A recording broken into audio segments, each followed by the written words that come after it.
This week's episode of Aliens Explored, episode 83, is dedicated to our Explorer of the Week, Dean Nandwani. Dee, you are an absolute superstar. Thank you so much for supporting us through our Patreon. Now, any of you listeners can also become a patron of ours and get your name mentioned on the show by signing up at patreon.com/aliens explored. And if you pick one of the tiers with Explorer of the Week or above, then you will get a mention regularly on the show too. We appreciate and love each and every one of our patrons, and of course all you listeners as well. So thank you especially this week to Dean Nandwani, our Explorer of the Week.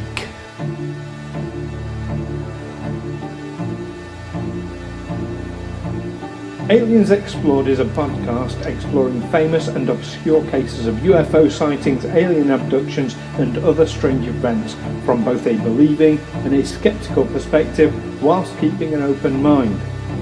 I'm Stu Jackson, a professional actor and amateur ufologist with a particular interest in the crop circle phenomenon. I'll be debating that otherworldly visitations are real. The truth is out there. And I'm Neil Kelly. I'm a professional actor as well and used to work for the military as an intelligence analyst. I'll be arguing from a more doubtful point of view. I mean, it's all a bit far-fetched, isn't it? Dr David Clarke is a UK investigative journalist with a particular interest in folklore, mythology and, of course, UFOs. And since the late 90s, Dr. David Clarke has used Freedom of Information access requests in order to make so many Ministry of Defence UFO files public. He has done a great service to us all. So join myself and Neil here on Aliens Explored as we discuss the life and work of Dr. David Clarke. Hello listeners and welcome to Aliens Explored, your weekly look at UFOs, IFOs, USOs and all the government conspiracies around them. I'm one of your hosts, Neil Kelly. And I'm your other host, Stu Jackson. IFOs? Identified flying objects, yes. Of course, yes. UAPs is the other one. UAPs, yes. UAPs, yeah, fantastic. How are you keeping, Neil? I'm keeping very well, thank you. How are you? How are you finding your new status? Oh, yes. So, yes, for our listeners' benefit, since we last recorded, I have become single. It's all very amicable, but after 6 years we were together. Was it that 6? Wow, it was 6 years. Yeah, just over, literally, like a month over. Good. Yeah, I remember when you started because we were working together, weren't we? We finished that job. Yeah. So 6 years. Just one of those things. We went our separate ways, but I'm adjusting. Thank you for asking. I'm steadily adjusting, but I have to say. So I did this this thing. I wasn't kind of seriously looking, but I thought, do you know what? I'll just have a look at Grindr. You're going to say Grindr, aren't you? No, not quite Grindr, but online dating. Okay. I went onto an online dating site just to kind of get a vibe for. Well, are there many people my age on there? And oh my god, well, that's instantly put me off ever going down that route. For a start, everyone is so vain. It's all vanity. It's all, well, you must be over 6 foot tall. You must have chiseled features. You must have like a gym fit body. Like all this. It's like, and the people say, maybe lovely people, but, they're demanding gym fit bodies. Well, they are not quite in that position themselves. Now, nothing wrong with that, but I think, why are you demanding... Anyway, so there's Yeah, that. you know that a gym fit body comes with a lot of other baggage as well, don't you? Yeah. Including an obsession with training. That is but often the case. But the one that really scared me mm, is, I would say, at least half the people I sort of browsed through, as it were all saying, "Do not contact me if you've had the vaccine." oh wow, I'd say a good half of them. It's like, wow. what? Are there that many fucking nutcases out there? Or maybe, don't contact me if you've had the vaccine and if you don't have a good life insurance policy, to which I'll be the beneficiary. Yes, no, I was on golddiggers.com, so maybe I was not. But no, like I said, I wasn't seriously looking anyway. It's far, far too early to even contemplate something like that. But I just thought I'd have a, look out of curiosity. Yeah. It scared me back into my shell, Neil. So there we have it, listeners. Stu is on the market again, and he's not particular. I obviously am. My God, yeah. I'm obviously too particular for my own good. About body shapes, that is. Well, I think you take the person. You take the person, don't you? Take the person over anything else. I've known some people who are gym fit, who have a real, sort of zeal and lust for life, and that's fantastic. I know people who have gym fit bodies who are utterly miserable all the time because of it, and vice versa. There's the kind of the more average shaped people, shall we say? Again, vice versa. I used to be gym fit. I mean, when I was in the army, it paid to stay gym fit, and you have a fair bit of spare time in military service. And so I'd make sure that at least once a week I would go for a run for a few miles, and at least once a week I would go and use the multi-gym and do this sort of prearranged circuit. So at least once a week. But then it gets to the stage where you're worried if you miss it. If you suddenly realize, oh shit, I haven't done it. You think, oh no, this is it. This is the decline. I'm starting to go downhill. I'm starting to lose focus. It can become quite obsessive, quite obsessional. I can see that. Now my the partner I just split up from, I mean, she was a runner. Now you're saying you would go for once a week. No, she'd go literally every other day, and she'd run 10, 15 kilometres. Wow. Literally every other day. I mean, that seems quite excessive. I'm a hedonist. I can see if you're training for a specific event. I remember a friend of mine was training for the London Marathon, and he was unemployed at the time. And you could. I don't see how he could have managed this if he actually had a job to hold down. But he had a very structured training regime leading up to the actual London Marathon. Basically, I was just keeping myself fit enough because occasionally, when you're in the army, they'll suddenly give you a rucksack and a rifle, and you've got to run with it. Oh no, I mean for having a particular goal, but I think a lot of those people that do it for a hobby. I mean, fine, if that's what you want to do, great, but not for me. Not for me. I actually exercise on a daily basis, but that's more trying to control, because I have health conditions that affect my weight that prevent me from losing it. If I don't exercise, I gain weight massively. Do you know how I get exercise? By being forgetful, which means that I'll go downstairs and think, oh shit, I forgot. So I'll go back up the stairs again. And then I'll think, why don't I come up here? And I'll go back down the stairs. Oh yeah, I meant to get that thing. So I'll go up the stairs again. So I'll be running up and down the stairs all day just because I'm disorganised. I think there's a lot of our listeners who can probably relate to that one. I know I can. But the person we're here to talk about today, we don't know if he would relate to that or not. He's of our sort of age group. It's between our ages. He's more nearer you, I think, than me. Yeah, he's about 4 years older. Yeah, he must be approaching mid-50s, I believe. Yeah, he is. And we are, of course, talking about Dr. David Clarke. Dr. David Clarke, the journalist with a strong interest in matters Fortean and weird and mysterious. And folklorish. Yeah, and there doesn't seem anything and about UFOs. how... And UFOs. Nothing really about how gym fit he is. No, nothing at all. But his photos show him to be, not on the larger side. Not on the larger side. So Dr. Clarke, if you are ripped and you want that to be known, give us a shout, and we will mention it on a future recording. And as you rightly say, though, far more pertinent to all this, he was an investigator. Now teaches legal media things. But yeah, he's quite a high achiever, isn't he?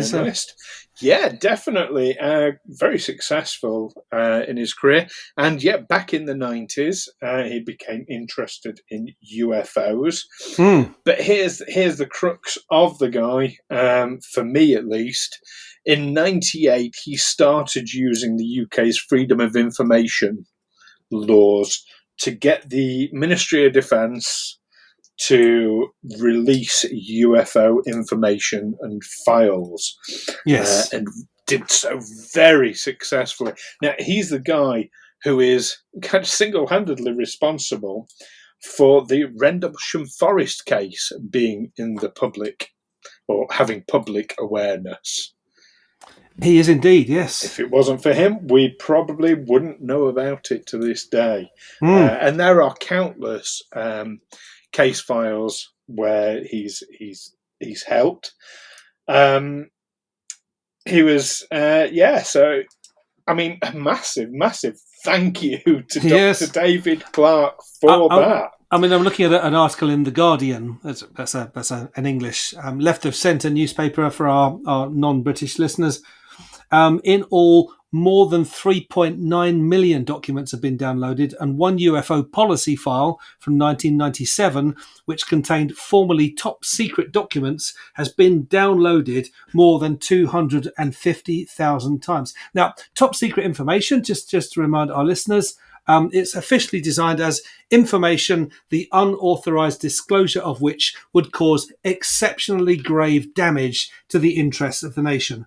However, quite often when you read documents that have been previously classified top secret, you do wonder what sort of harm that really could have done, or even you'll think, well, sure, I knew about this. This was already in the public domain. But the British government is intensely secretive and will slap much heavier restrictions on documents than, for instance, our American counterparts.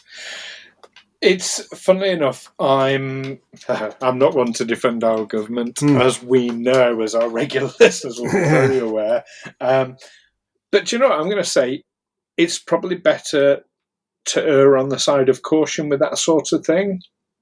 They err on the side of caution by a very, very, very large margin. Yes. Yes. And also, because I've worked in an environment with classified documents. When they start talking about the interests of the nation, well, really, so whose interest is that, really? You realise that actually, and what constitutes damage, you realise that actually something that would embarrass the Prime Minister because it would show that they were they'd been lying to one of our allies, that would be top secret because it would cause exceptionally grave damage to the interests of the nation. It wouldn't do any harm to you and me. It would just be something else for us to laugh about. But no, it's that sort of stuff is really sensitive. Well, if it undermined confidence in the leadership, which, I mean, nothing undermines the confidence in our current leadership more than our current leadership. But yeah, if it undermined the confidence, that would constitute, I suppose, under that terminology. But yes, he's got a lot of things made public. Now, I'm a big fan of fan's probably the wrong word. I'm going to stick with fan because I can't think of a better word. I'm a big fan of Dr. David Clarke and his work. I think he has done the UFO community a massive, massive service. He is at odds with someone I'm not a fan of, Mr. Nick Pope, who we have mentioned previously on the show. Yes, and who you can see up front and close on the Netflix series Top Secret UFO. What is it called again? Top Secret UFO Projects Declassified. Declassified, yeah. Yeah. So Nick Pope features heavily on those. He does. He features in a lot of these things. And here's the thing, they don't get Dr. David Clarke on them very often because he's a massive skeptic. Absolutely. So you think I would be more siding with Nick Pope on this. Which I would have done. Wait a minute. How are we going to argue if we're on the same if we're on the same page? Let's argue about why we can't argue. Yes, I agree with him. I mean, Dr. David Clarke's approach is more about folklore and what our beliefs in things say about us as a society or as a species.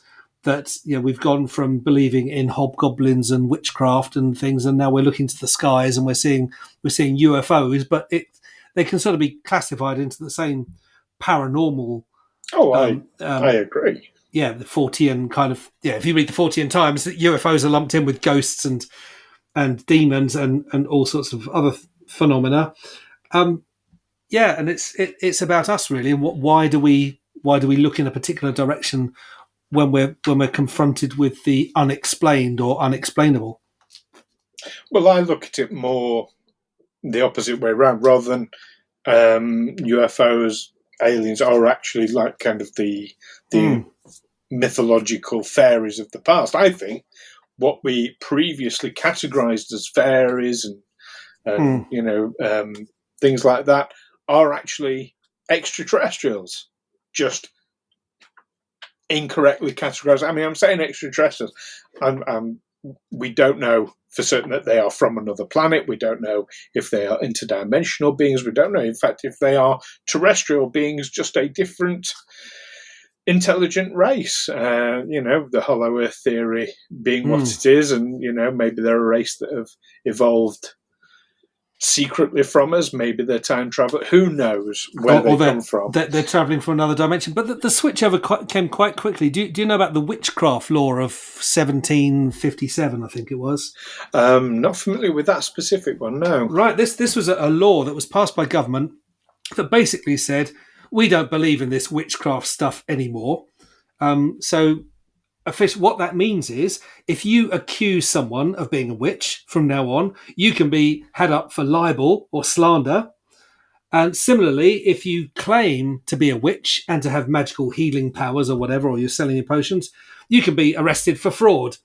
Really? And yes. That's what was decided in 1757. A friend of mine, a historian, was doing some research on it. But the last time someone was prosecuted under that law was in 1944. And it was a woman who claimed to be, she was holding a seance. She was claimed to be a spiritualist. And she claimed to be talking to the spirit of a sailor who had been on a ship which had sunk. Unfortunately for her, the fact that ship had sunk was still not, that information wasn't in the public domain. It was still being kept secret by the government. So basically these people found out somehow that this ship had sunk before it was officially announced. And so she was arrested under the Witchcraft Act. But then, that's 1944. Roll on 3 years, 1947, and suddenly it's all flying saucers. We're looking at Roswell. We're looking at... Yes. Extraterrestrials. Yes, of course, yes, 65 years. And it was only a few days before Roswell that the term flying saucer came into usage because of a specific report. But yes, that's quite interesting. Now, I'm intrigued that, yes, calling yourself a witch and purporting to have magical healing powers is prosecutable, and because, I mean, this is something. I mean, maybe this is news to our listeners. I don't think it's ever come up on the show. But I'm actually a Wiccan, that sort of Wiccan. I'm a Wiccan, but without believing in the creator gods side of it. So I'm an atheistic Wiccan. Right. Not an outright Satanist. Not an outright Satanist, but I've been called one many times. But no, I'm a Wiccan, and yes, I do believe in the healing powers of crystals, candle magic, things like that. It's all coming out now. Scientific approach. I believe it's all forms of energy around us that we can unconsciously manipulate. But so these things tend to be more of a catalyst than the actual thing itself. But yeah, so prosecute me then. There you go. I think you have to actually be under law. But performing, actually administering medicine, especially if you're doing it for money. I don't do it for money. But yeah, I mean, it's quite specific because I remember it was only, well, actually it was quite a long time ago now, probably 25 years ago, when all these health food shops were suddenly told, places like Holland and Barrett, they were suddenly told, you are not allowed to claim that any of these products will do anybody any good. And I thought, well, that's the end of them then. They're done, all these ginseng supplements or whatever. But no, they've continued to thrive, these shops. They do indeed. Because there is so much circumstantial evidence of them working. All right, it's not scientific evidence, but it is circumstantial, and enough people believe in it. Now, whether that's a placebo effect or not, the ultimate answer is, even a placebo effect still means it's working. Well, the reason why it takes so long to test a drug is because they need to be able to do double-blind testing, really, to eliminate the placebo effect. That someone believes they've been given medicine, well, their body will suddenly respond to that. And I do believe, like you, that we can control our universe around us with our mind more than we realise. I mean, I have experimented whilst playing Yahtzee with my wife, trying to will the right dice scores to come. And I noticed after a string of losses that I start getting into a negative vibe, and the losses get worse and worse. So it's I haven't learned to control my powers yet, but they're there. Keep working on it, and we'll take a trip to Vegas. Fantastic. But back to Dr. David Clarke then. Yes. So yeah, you would think, kind of as a skeptic, that I wouldn't be, but it's his approach, and he adds a lot to the conversation, and this is why. All right, Nick Pope's the believer, but he doesn't add anything. He just he keeps repeating a lot of stuff that David Clarke actually has come out with and found out, but he doesn't add to the conversation, and that irritates me. But Nick Pope is more of a household name than Dr. David Clarke. But Dr. David Clarke, I mean, it's interesting what he says about these documents, that he really asks, do they prove? We're talking hundreds of files, thousands of pages, but do they prove that we've actually been visited by creatures from outer space in flying saucers and saucers, flying saucers, saucers, and has that fact been covered up by the governments of the world? So if the answer is no, then why were those files closed from public scrutiny for so long? Why is the government releasing them now? And how can anyone be sure they contain the truth? I think a lot of it, I mean, I'm throwing my own twopence worth of opinion here, is that these UFOs, aerial phenomena, whatever, might have been picked up by our air defences, and anything related to our air defences and what they're picking up. It might expose weaknesses in our air defences or sensitivities. It could just automatically, everything to do with our air defence just gets shoved under the secret or top secret 50-year, 100-year rule and whatever. Okay. So I can imagine there's that aspect of it. I can see that. That wouldn't explain why committees formed to investigate UFOs, why the knowledge of their existence has been kept secret, though. Again, I can only really point to the fact that they're looking at Ministry of Defence documents and examining them and trying to make out what they mean. Well, yeah, saying we have a committee looking at these things, we can't tell you what it is they're looking at. Yeah, would solve that one.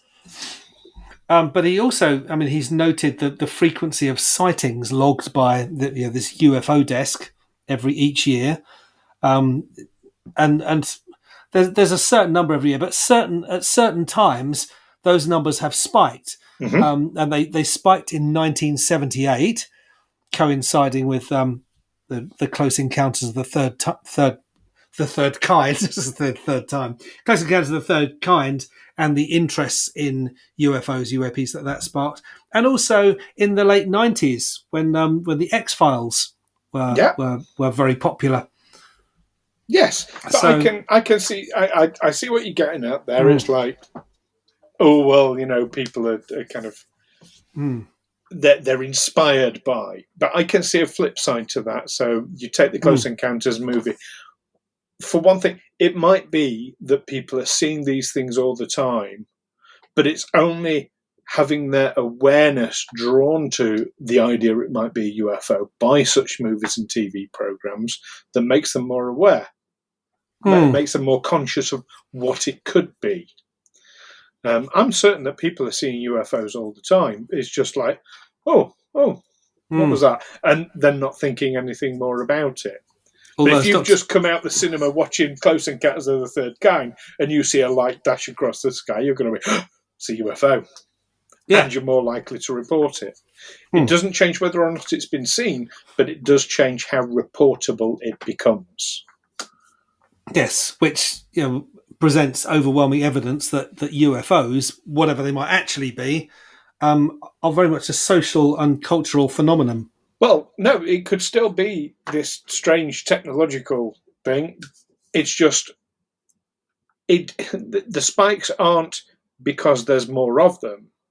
The spikes are because people are more likely to report them when they see them. So it's not so much a spike, it's more outside of those spikes, you get a dip where people just aren't reporting what they're seeing, but they're still seeing it. Or they're seeing it, but they're not interpreting it, as you say, as a UFO until someone puts UFOs front and center in their thoughts. Exactly. Now, I do disagree with Dr. David Clarke on two key issues. You disagree with? I do, and I'm going to explain what those two issues are.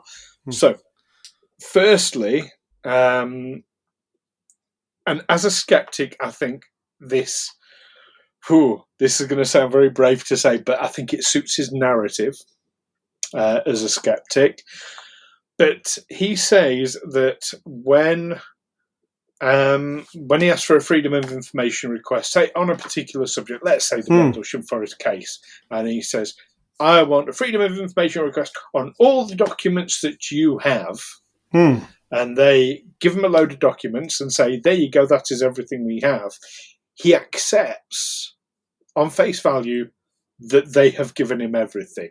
Now, I don't necessarily believe that would be the case. I think I'm sure say they are giving him everything, but are they?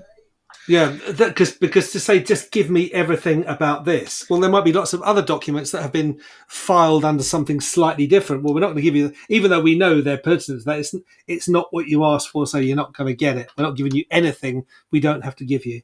Yes, and we might not even give you everything that actually exactly matches what you asked for.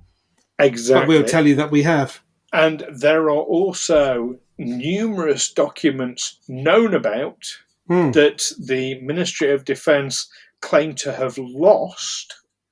For example, there's one particular document, I forget which document it is and what it relates to, but what struck me is the story of why they couldn't release it under the Freedom of Information request is because it was being held in the hand of an officer on board a ship, and a freak gust of wind blew it out of his hand. Yes.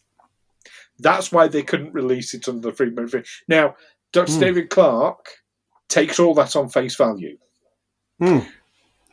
I think that's cover-up material, if ever there I think was. it is, but governments do. I mean, I'm a big supporter of Julian Assange and journalistic freedom and what he represents. WikiLeaks, and WikiLeaks, which has never had to retract a single story.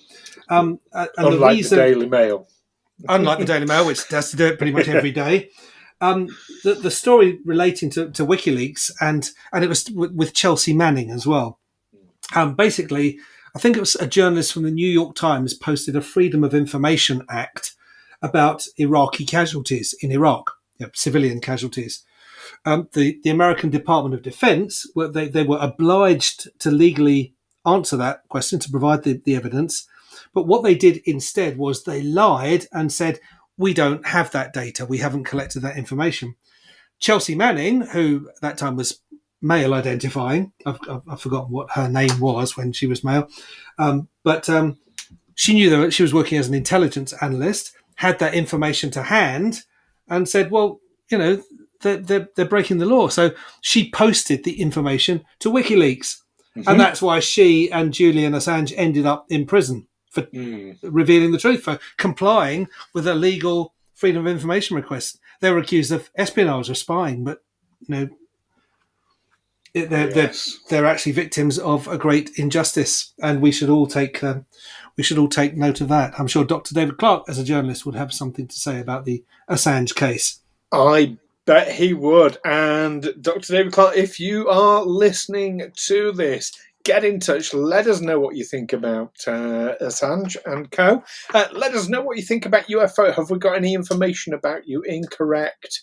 Or, come and chat to us, basically. We'd love to have a conversation with you.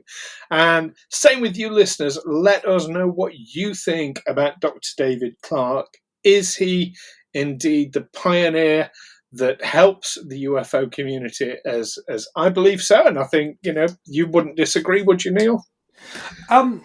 He's helped, but as Dr. Clarke points out, the U in UFO stands for unidentified. It doesn't stand for alien spaceship.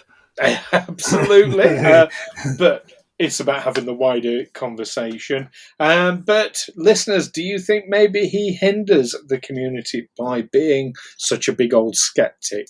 Do write in. Let us know exactly what you think, because we love to hear it. You can email us, aliensexplored@gmail.com. You can find us on Facebook and Twitter by searching Aliens Explored.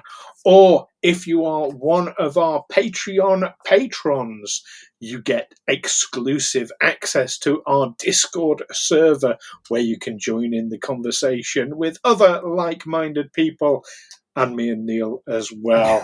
On there, you can find details for our Patreon in the description below. It's patreon.com/Aliens Explored. And we've got lots of different tiers with lots of different rewards. So do go have a look and support us. We need all the help we can get. We certainly these do. days. So do have a look at that. And of course, a big thank you to our existing patrons as well. Join us next time, though, when we will be heading to Socorro in New Mexico, back in time to April 1964, and looking at a relatively famous UFO case from then. And you don't want to miss that one. I'm looking forward to it. Me too. In the meantime, keep watching those investigative journalists and their freedom of information requests. Well, that's really reaching, isn't it? And the skies. Take care for now. Yes, that pretty much covers everything I was going to say. Yeah, so I'll catch you next time. Bye bye. Aliens Explored is a Fecal Films production in association with Juicy Falls. Music by Darren Mafucci and editing by Stu Jackson. Find us on Twitter or Facebook by searching Aliens Explored, or visit us on aliensexplored.com.